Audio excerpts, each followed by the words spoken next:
Happy autumn, everyone. Happy autumnal equinox. It's officially autumn. Summer has come and gone, and we're in the prime time of spooky season. I wish you all a very nice autumn or spring if you're in the southern hemisphere. So today's Friday, so that means a new Lord of the Rings episode came out. Well, not Lord of the Rings of Power. I keep mixing the two names. A new Rings of Power episode came out. I still haven't watched it. I'm going to watch it this evening and I'm so excited for it because so far I'm really loving the series. I hope they don't mess up the ending. Hopefully they won't. But yes, I'm really happy to see it. Last night I kept seeing lightning like every 2 seconds. It didn't actually rain here where I live, but it rained somewhere. So what I'm currently reading? I'm currently reading The Witches by Steffi Schiff. This is a history about Salem in 1692. This is a non-fiction history book. I'm not really loving the writing style, but I am liking the book. So yeah, it's going great. Also today I want to go to the library to pick up some books to read during autumn. So hopefully I will find some good things. And I also bought some books. So I want to do a book haul.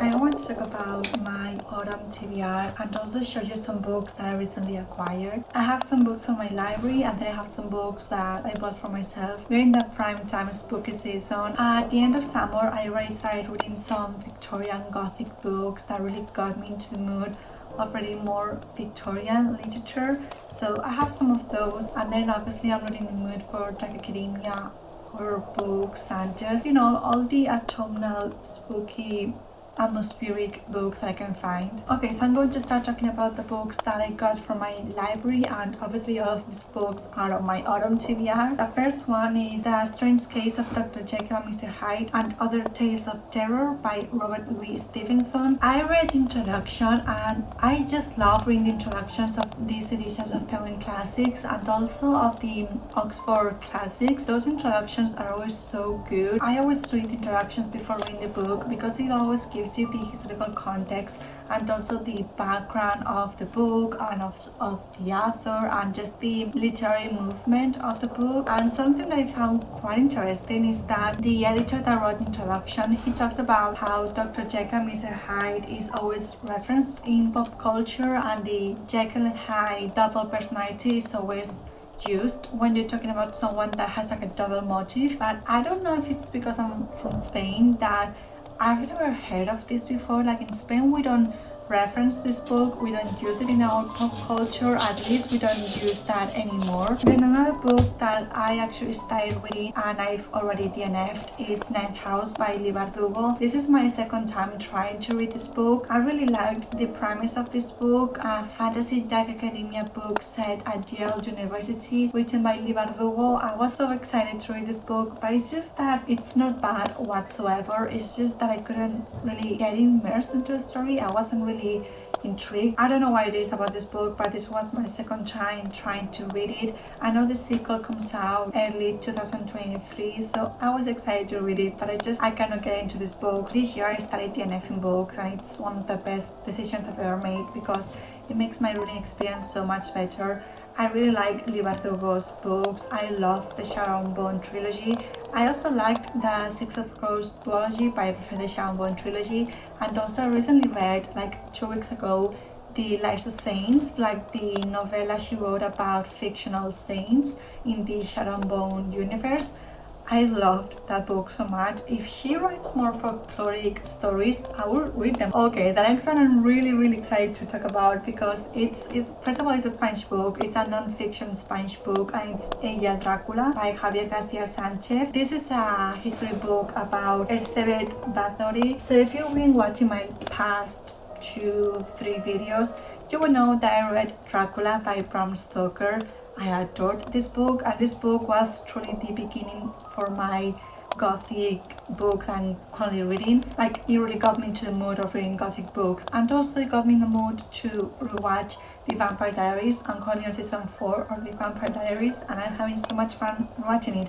I was all thanks to this book. I did a little searching of the inspiration of this book and all of that, and I know everyone says that he was most likely inspired by the Prince Vlad the Impaler, but some people also say that he may have been inspired by the Countess Elizabeth Bathory.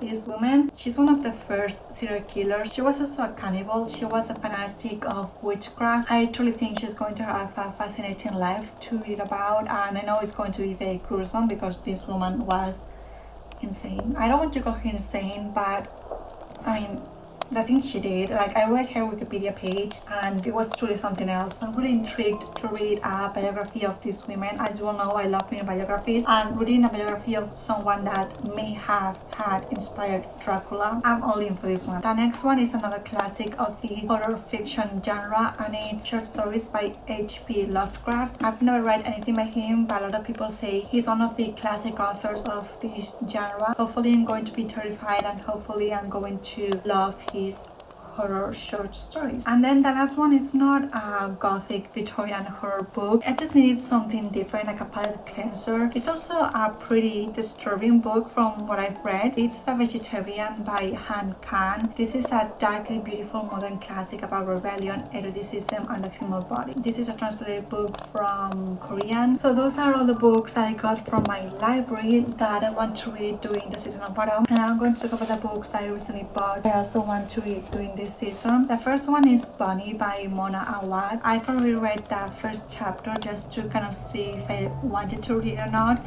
and from the first chapter I'm liking it. I know this is going to spiral into a very weird book, so I'm intrigued to see how weird it can get. And then other two books that I bought online and still haven't arrived are Babel by Arif Kwan and The Cell Companions by Laura Purcell. Babel is a dark academia fantasy book set in the 19th century in Oxford, and everyone says that this book reads like an essay, so I really think that book is going to be the kind of book that I completely adore. And then The Cell Companions, I do not really know what the book is about, but all I know is that it's a horror gothic scary book, so that's all I needed to know, honestly. The next one is a book that I'm currently reading, and it's The Witches, Salem 1692, A History by Stacy Shiff. I've already read some pages and I've already annotated some pages. Then these two books. I read Romantic Outlaws by Shelley, and that book is one of my new all-time favorite books. It was such an amazing biography. That book is about the lives of Mary Wollstonecraft and Mary Shelley. Mary Shelley is the author of Frankenstein, and also in that book we have a lot of chapters talking about Lord Byron, because Lord Byron was friends with Mary Shelley and Percy Shelley. I just completely adored that book so much, and I really missed the feeling of reading that book. And while I was doing that book, I just wanted to read all the books that we're talking about, because in that book you have the time period when she was writing this book. She was only 17 when she wrote it, and we also saw the hedonistic life Lord Byron lived and how much of an asshole and a bad parent he was. He was truly a man of his time, so I'm not really going to judge him for that. This is the selected poems of Lord Byron, and this is Frankenstein by Mary Shelley. These authors are from the dark romanticism era. Honestly, I just want to be back into that feeling of reading about them, so I'm going to slowly make my way through their books and their poems. And then I also want to read The Haunting of Hill House by Shelley Jackson. This is going to be my third book by Shelley Jackson. I've seen the Netflix adaptation. I know it has that was scary, and it has nothing to do with this book, but still I trust Shelley Jackson to give me a good dark atmosphere. So these are all the books that I want to read during the season of autumn. Well, actually Ninth House no, because I've already DNF'd this book, but I do think I have a really good collection here. So these are the books I recently acquired on my autumn TBR. If you have any recommendations that you think I'm going to enjoy, please do let me know, because I'm always looking forward to reading new books and discovering new books. Now I'm going to have some lunch because I'm starving. Bye!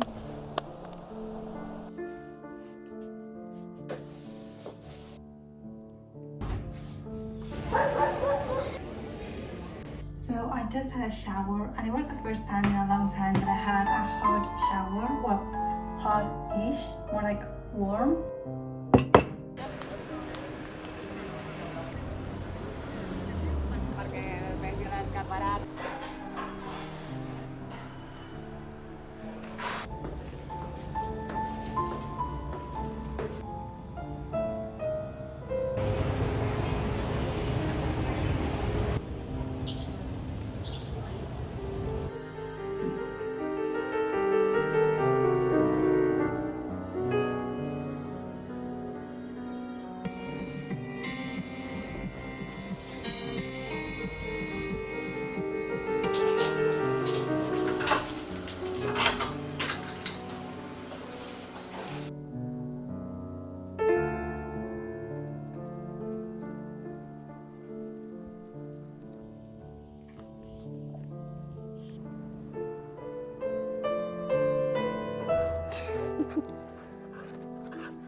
Something that I forgot to talk about is that in the introduction, I keep talking about introduction, but it's just a good introduction. There's a section of further reading, which is basically books, works, biographies, and criticism surrounding this book, and just you can hear my dog drinking in the background.